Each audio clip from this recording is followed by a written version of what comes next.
आताची सर्वात मोठी बातमी, कोर्टाबाहेर येताच ओमराजे निंबाळकरांसाठी ठाकरे गटाची फिल्डिंग. नेमकं काय घडलं? उद्धव ठाकरे यांची साथ सोडून एकनाथ शिंदे यांच्या शिवसेनेला जवळ करणारे 6 फुटीर खासदारांसाठी ऑपरेशन तुडवा आणि राबवा असे आदेश संजय राऊत यांनी ठाकरे सेनेच्या कार्यकर्त्यांना दिले होते.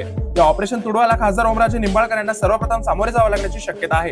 शनिवारी मुंबईतील सीबीआय कोर्टात पवनराजे निंबाळकर हत्या प्रकरणाच्या खटल्याचा निकाल सुनावण्यात आला. या सुनावणीसाठी ओमराजे निंबाळकर आपल्या कुटुंबासहित कोर्टात आले होते. ही सुनावणी सुरू असताना ठाकरे गटाचे कार्यकर्ते कोर्टाबाहेर मोठ्या संख्येने जमले होते. त्यामुळे कोर्टाबाहेर पडताना ओमराजे निंबाळकर यांना रोषाचा सामना करावा लागण्याची शक्यता आहे. शनिवारी मुंबईतील सीबीआय कोर्टात ओमराजे यांचे वडील पवनराजे निंबाळकर यांच्या 2006 मधील बहुचर्चित हत्या प्रकरणाचा निकाल सुनावण्यात येणार होता. या सुनावणीसाठी ओमराजे निंबाळकर कुटुंबासह कोर्टात हजर झाले. ही संधी साधत ठाकरे गटाच्या कार्यकर्त्यांनी कोर्टाबाहेर मोठी फिल्डिंग लावली होती.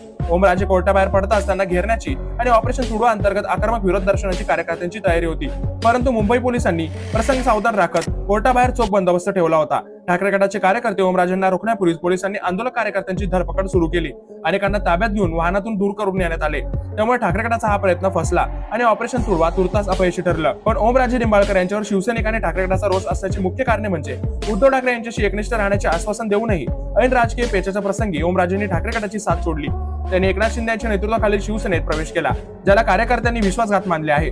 मतदारसंघातील विकास कामांसाठी निधी मिळत नसल्याचे कारण देत त्यांनी पक्ष बदलला. मात्र जनतेने आणि मूळ शिवसैनिकांनी याला तत्वशून्य राजकारण आणि सत्तेची हवा अशी उपमा दिली आहे. याबद्दल तुमचे मत आम्हाला कळून नक्की सांगा. आगामी काळामध्ये ओमराजे निंबाळकर पुन्हा ठाकरे गटात येणार की शिंदे गटातच राहणार याबद्दल तुमचे मत आम्हाला कळून नक्की सांगा.